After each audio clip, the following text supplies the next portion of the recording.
Opa dan Oma di rumah, semoga Opa dan Oma pada pagi hari ini dalam keadaan baik dan sehat. Opa dan Oma, karena kasih Tuhan kita bisa bertemu kembali di dalam acaraan Sapa Lansia pada pagi hari ini. Dan seperti Tuhan mengajarkan kita supaya kita membagikan kasih kita kepada anggota keluarga kita di rumah. Demikian juga kita harus membagikan kasih kita kepada setiap orang yang kita jumpai. Mari kita mulai acara Sapaan Lansia hari ini dengan berdoa. Mari kita berdoa. Tuhan, terima kasih untuk pagi hari ini. Engkau sudah pimpin kami Tuhan, untuk kami boleh berkumpul bersama-sama di dalam acara Sapaan Lansia. Biarlah Tuhan yang memimpin kami di dalam acara kami pada pagi ini dari awal hingga akhir. Tuhan memberkati kami, Tuhan mengurapi kami dengan urapan Roh Kudus-Mu, sehingga kami semua Tuhan boleh mendengarkan firman Tuhan, kami boleh bernyanyi dengan penuh sukacita, dan semuanya itu Tuhan untuk kemuliaan Tuhan. Terima kasih ya Bapa, di dalam nama Yesus kami berdoa dan mengucap syukur. Amin.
Kasih pasti lemah lembut.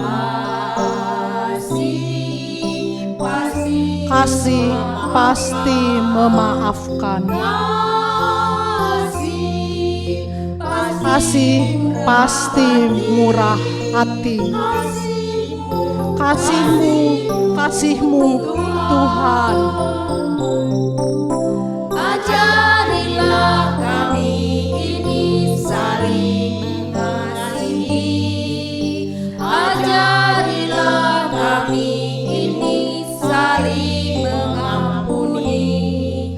Ajarilah kami ini kasih-Mu ya Tuhan. Kasih-Mu kudus tiada batasnya. Kasih-Mu kudus tiada batasnya.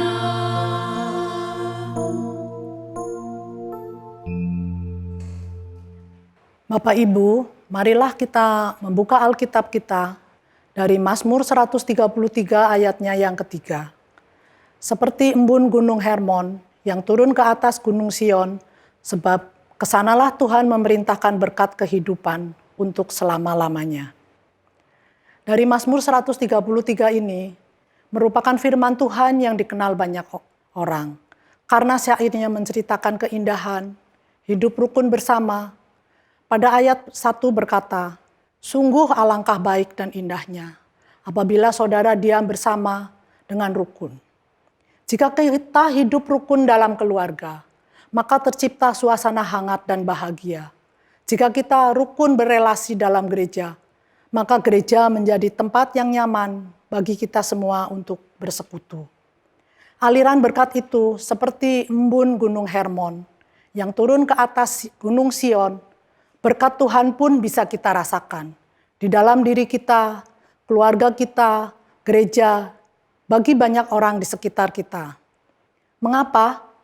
Karena bagi merekalah yang dapat menciptakan kerukunan akan menjadi terang dan garam bagi orang lain, serta memotivasi untuk hidup rukun dengan sesamanya. Tuhan memanggil kita untuk menjadi pembawa damai dan kita bisa memulainya dengan menjadi orang yang mau hidup rukun dengan sesamanya. Tuhan memberkati kita semua. Amin. Ku berserah kepada Allahku,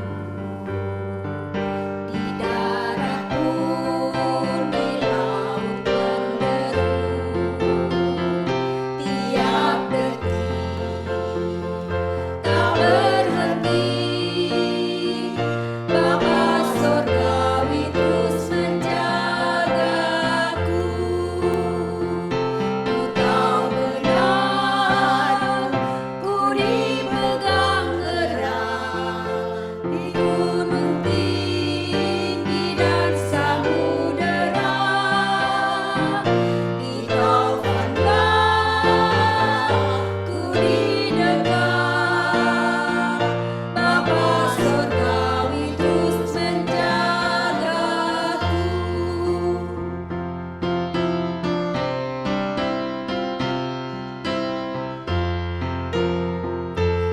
Kepada Tuhan aku berserah, dikuasi hingga saat disesat, dalam erang atau senang. Bapa Sorgawi terus menjagaku.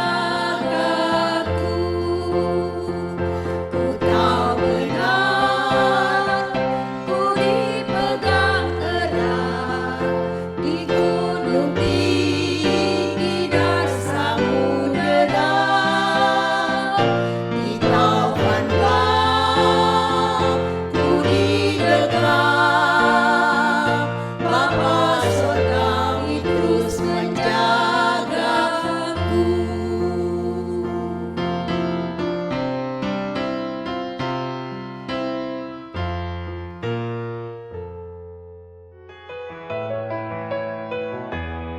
Bapak dan Oma, apa kabarnya? Semoga semua dalam keadaan sehat di masa pandemi sekarang ini. Pada kesempatan sekarang, saya akan membawakan sedikit tips mengenai masalah kesehatan pada lansia dan cara pencegahannya. Seperti kita ketahui, di masa lansia ini terjadi sedikit penurunan dari kondisi fisik yang mengakibatkan berkurangnya atau memudahkannya seseorang lansia terkena infeksi atau penyakit. Untuk itu, saya akan memberikan sedikit cara pencegahan untuk menanggulangi terkenanya infeksi atau penyakit. Yang pertama, kita harus menghindari makan makanan yang tidak higienis atau makan makanan kaleng contohnya, atau juga makan makanan yang terlalu pedas atau terlalu asam yang bisa mengakibatkan penyakit pada lambung para lansia yang sangat sensitif. Untuk yang kedua juga diusahakan makan dan minum yang teratur. Pada kesempatan per hari itu diusahakan minum sehari 2 liter air putih. Dan makanan itu harus sesuai dengan asupan gizi yang sangat dibutuhkan oleh lansia, terutama keseimbangan dari makanan dari karbohidrat, protein, lemak, vitamin, dan mineral. Apabila terjadi kekurangan bisa mengakibatkan fatal pada lansia. Yang ketiga, usahakan olahraga ringan yang teratur sesuai dengan kondisi tubuh para opa dan oma. Yang keempat, kita lakukan medical check up secara berkala, di mana seseorang itu harus diperiksa kimia darahnya secara berkala yang meliputi asam urat, gula, kolesterol, trigliserid, fungsi ginjal, fungsi hati, dan lain-lain. Hindari stres, tidur yang cukup, juga jangan lupa Selalu mencuci tangan dan jangan lupa bila tidak perlu, tidak usah keluar rumah. Apabila keluar rumah, jangan lupa kenakan masker dan segera kembali ke rumah apabila urusan keperluan opa oma telah selesai.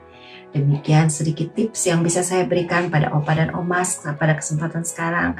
Semoga opa dan oma selalu dalam keadaan sehat. Tuhan Yesus memberkati.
Oma, opa, ibu, dan bapak sekalian, tentunya kita harus bersyukur bahwa di bulan keluarga ini kita diingatkan untuk mengasihi semua anggota keluarga kita. Tuhan Yesus masih memberikan kesempatan kepada kita untuk bersukacita, untuk saling menyapa dalam acara ini. Semoga hari esok kita masih tetap sehat dan tetap semangat. Kita juga diingatkan bahwa ada saudara kita yang berulang tahun, yaitu Ibu Lianawati di Sarijadi dan Ibu Sofi pada tanggal 11 September. Kiranya Tuhan Yesus memberkati. Mari kita berdoa. Bapa kami yang ada di dalam sorga, terima kasih ya Bapak kalau pada hari ini kami boleh menyaksikan acara sapaan lansia dari awal sampai akhir. Terpujilah namamu menjadi berkat bagi para lansia di GKI Kebonjati. Kami juga berdoa untuk saudara kami yang berulang tahun. Tuhan panjangkanlah umurnya, sehat selalu, serta makin setia kepada Tuhan. Kami naikkan doa ini hanya di dalam nama Tuhan Yesus yang menjadi juru selamat kami. Amin.